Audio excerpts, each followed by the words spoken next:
What is your sign about? Too nice.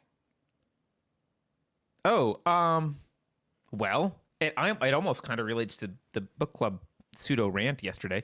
Um,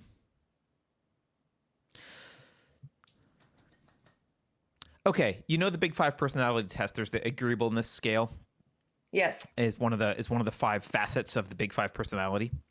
So back in the back in the day, um, I've mentioned this before, but before when Jordan Peterson was a regular bloke, he worked with a company that I was at doing using the Big Five personality test to do psychological profiling for potential founders for startups. And it was him and a grad student of his, and we consulted with him to develop this basically this founder kind of screening test, and we would score people based on how well we thought that they would perform as founders, and kind of use past data from successful founders to iterate on this test. And it scored people on the Big Five personality test, and he put together the system of flags. And so there was flags for, like, if someone was a narcissist, he would like figure that out with the Big Five and like put a flag on, like, oh, this person's a potential narcissist or whatever. But one of the flags was too nice, and it was bad. It was a bad thing. Obviously, if you were there was another flag, I forget what the other one, but it was like basically not nice enough. There's a sweet spot window of holding your own and being agreeable but not obsequious, right? And there was too nice, and the too nice flag meant they're not likely to be able to make tough decisions, and they're not likely to be able to lead a company and actually build a company, because they're going to want to be agreeable with everyone. And the last person that talked with them is going to get a yes out of them because they don't want to argue, and you can't really lead a company and build anything. And that was the idea of this too nice flag. And it was something that obviously we took into account before doing anything with potential founders. And I was thinking about this in the context of basically, I would say classical liberals, like our audience generally, and like people in the West generally who value Enlightenment values and who value reason and evidence and liberty. And I think to a large extent, we are sometimes too nice to really bad ideas because we believe in the freedom of speech, right? And I do as well. As much as I despise, by the way, a lot of the social justice crap and the philosophy behind it, I completely support their right to write all their books and say all their things and speak and have their platforms and say what they want. And even if it's egregious and racist, they can totally say it. And I support their right to do that because I believe in the right to free speech. But it doesn't mean that we have to also take them seriously. And part of the discussion yesterday, the discussion yesterday didn't really go there. There was a little bit of this in chat. So it's more about the chat and less about the verbal discussion, but it got me thinking about some tactics that we'll say the social justice with capital letters uses. And one of them is this kind of intellectual intimidation. And it's this idea, and you can actually think of it as kind of a form of concern trolling, right? Where people are like, oh, well, I'm concerned people understand. You're not really understanding this. You need to really look into this. I'm just trying to help you understand. But like, it's concern trolling. And the fact is, you will be, let's just step back at a high level. You can't know everything. No one's omniscient. You can't even know everything in a particular field. You could spend your entire life studying philosophy and not know everything there is about Foucault and Derrida and Hegel and Gramsci and Marcuse. Like, you can't possibly know all of it. And so therefore, there's always this argument that you're just ignorant of something. You need to understand better. And that can go on forever. That can go on forever. There's literally no end ever to that. Even if you were an expert, there can be disagreements about interpretations, and it can go on literally forever. And it's used to derail legitimate criticism. And I think one thing that happens is because because people assume that other people are coming at this with good intent, and they assume, oh, we're all just trying to get to the truth and make the world a better place, and you just think I need to read this more clearly, or that I need to study this better, or whatever. Wait, I think Carrie froze. Yeah, she did freeze. Well, hopefully she comes back. But because if you assume people are coming with we'll say legitimate intent or like honest intent, what happens is they can use that against you. They use your virtue of assuming good intent and your magnanimity against you. And they use it against you by saying, well, you haven't read this. You need to study this more. You don't understand that. Blah, blah, blah, blah, blah. Oh, now there's 3 carries. Let's move. There we go. You're back. Or 2 carries. So they use this against you. And here's the thing that I really want. In order to save Western civilization, we need to stop being nice to these people.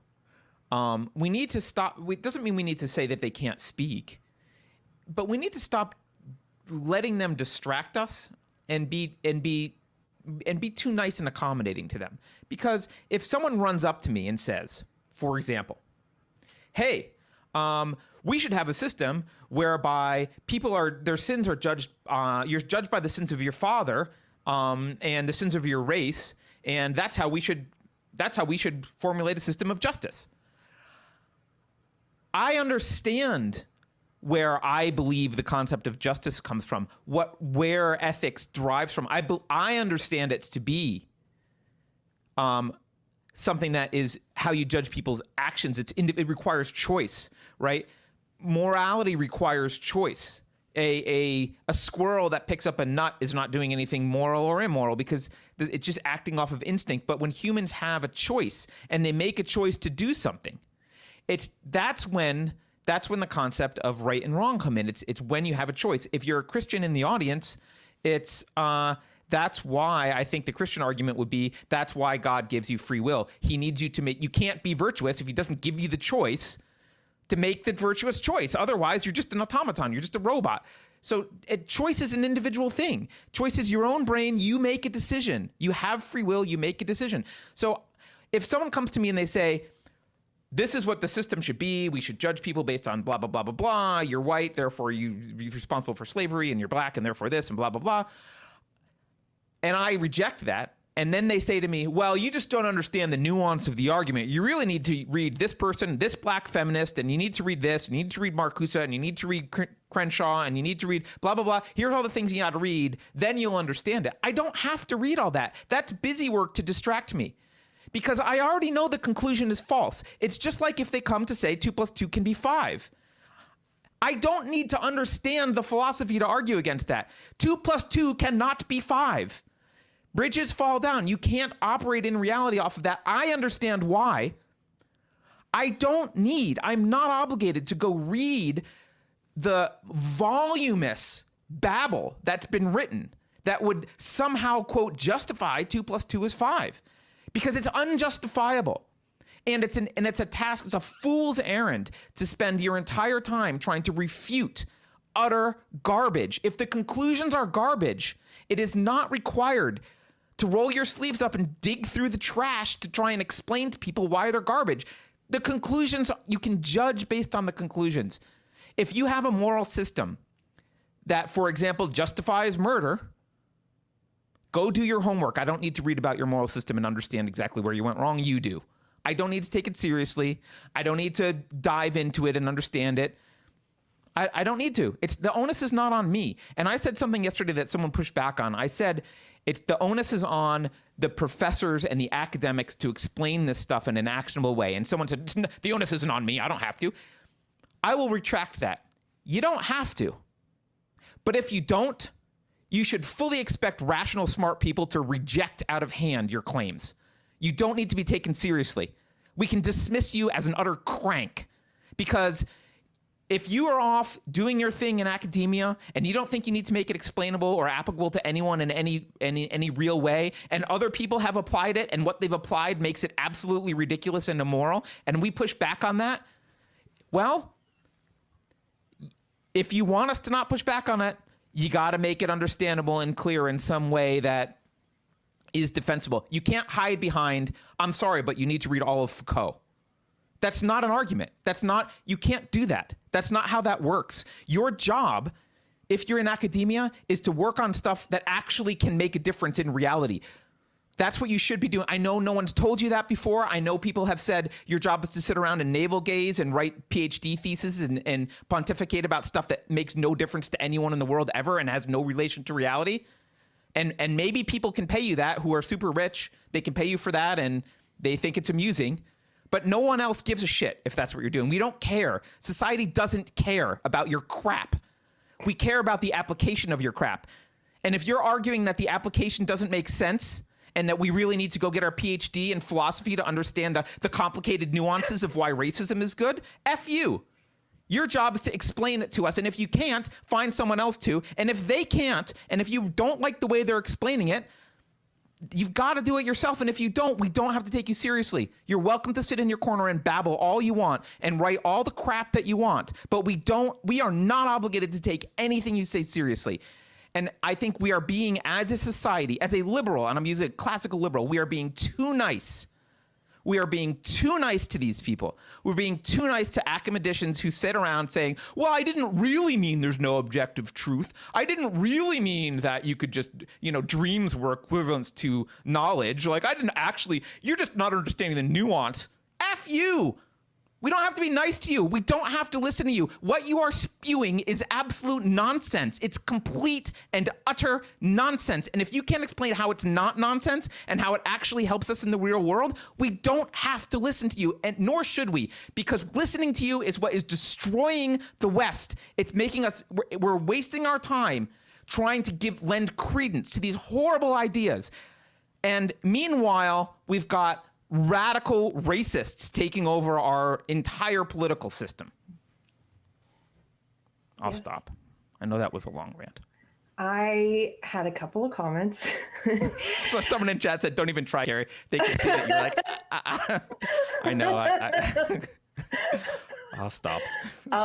First of all, I think some people, I don't actually think, if you're talking about Sam, who was in chat yesterday and who was sort of defending Foucault. I'm not. Okay, but just in general, I think I'm not going to talk about him specifically there, but just in general, I have come into contact with some postmodernists and Marxists who are very academic and are often this, I kind of agree, this sort of useless place of academia and theory where it has no relation to the real world.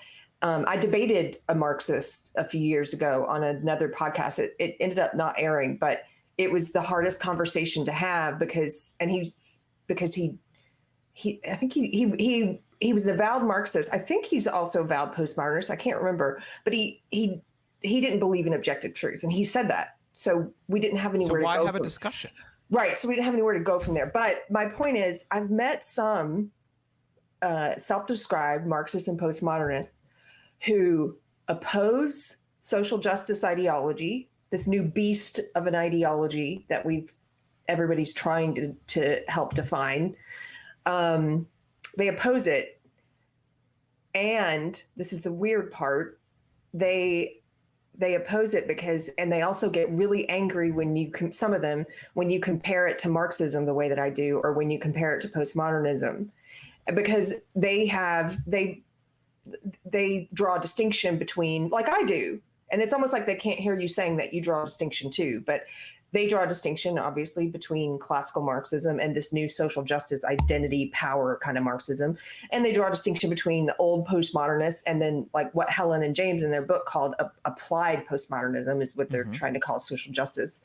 And I understand that, but I think sometimes they're so maybe attached to that type of belief system. They're so attached to Marxism or postmodernism, and they're in such an insular world of theory and philosophy and academia where they just get sidetracked and they end up having what I consider are very useless conversations about the distinction between the old postmodernists and these new social justice. Wait, just let me finish. They end up having these kind of useless discussions.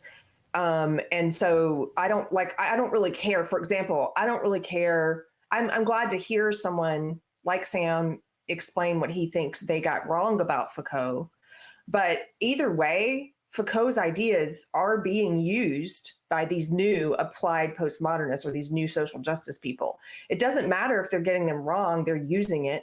And it also, I just don't care. I think it's a useless conversation because it has no application to the real world, arguing about whether Foucault really meant that whether some of these postmodernists really meant that there's no objective truth, or if they meant that there's an objective truth, but we can never come to it. Either, it doesn't matter. I don't care. The point is, we are now faced with a new mutated ideology, and there are some people like us, like Helen and James, like Jordan Peterson, like there are all kinds of people who are trying to help, Benjamin Boyce, who are trying to help define what this is and where it came from. And people are doing it in different ways. You know, Helen and James's book was the first book that I read that helped me think about it more in its relationship to postmodernism rather than in relation to Marxism. But at the end of the day, it doesn't matter. I can still look at what this new mutated ideology is that we call social justice, and I can still see all the things wrong with it. It's collectivist, it's racist, it's sexist, it believes in violence. It's against the non-aggression principle. It believes in censorship. It is ultimately a destructive, nihilistic, resentful, authoritarian belief system. It's illiberal. And I can see all those things. So I enjoy reading books like this to figure out like how it evolved, like how did we get here? And especially for people who want to know, like, how did this happen? There are people who, in books like this, that are trying to explain how it got here, but we're here now. So, I don't like you said that the conversation sometimes when people want to get in the weeds over, well, Derrida actually meant this and Foucault, I don't care. Like, I'm happy to read things if you want to send me, and somebody did. People have sent me some articles to read where their pushback on this book. But what's more concerning to me right now is the real world stuff. Is how do we put the brakes on this and reverse this and get our society to and as many people as we can to think about the issues of individualism, to think about the principles we were founded on, individualism, free speech, personal liberty, and how those are at odds with this new popular ideology, this mutated ideology. How do we do that? And how do we, what do we do to push back against it? Because it's in all of our cultural institutions. It's in our schools. It's now in elementary schools. It's now in kindergartens. It's in all of our corporations. It's in the government. It's in our media. It's in the social media companies. It's everywhere. They're getting. I just saw James Lindsay tweeting that they're getting. They're getting Chaucer, kicking Chaucer out of I forget which college. Like it's like they're taking all the classics. They are fundamentally changing our education system. They are erasing history. They're erasing classics. They're erasing foundational texts. They're trying to rewrite history from where we're at right now. And this is a huge problem. Like everything that they talk about in the book, that Helen and James talk about in the book, it's sort of, they do get to the point, which is that this ideology is opposed to everything that gave us the progress that we've had and helped us get to where we are. And it threatens the very foundations of civilization. And that's really important. And so what I agree with you on, and what I'm just kind of rambling now too, but what I agree with you on is that I'm happy to listen to people, but I think like in the book, they say, liberalism requires us to listen and consider. It does not require us to listen and believe. And I think we do tend to be too nice sometimes and give people too much of our time and energy because we want to model. I want to model my beliefs. And so they don't want to hear opposing ideology. Social justice people they don't have any room for dissent or disagreement.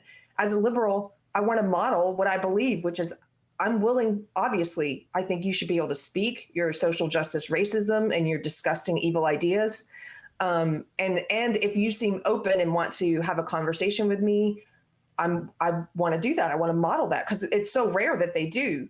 But once you've gotten me, I find out that you're wasting time, it's not worth it. There's a lot more important things to focus on. So I agree with all of that.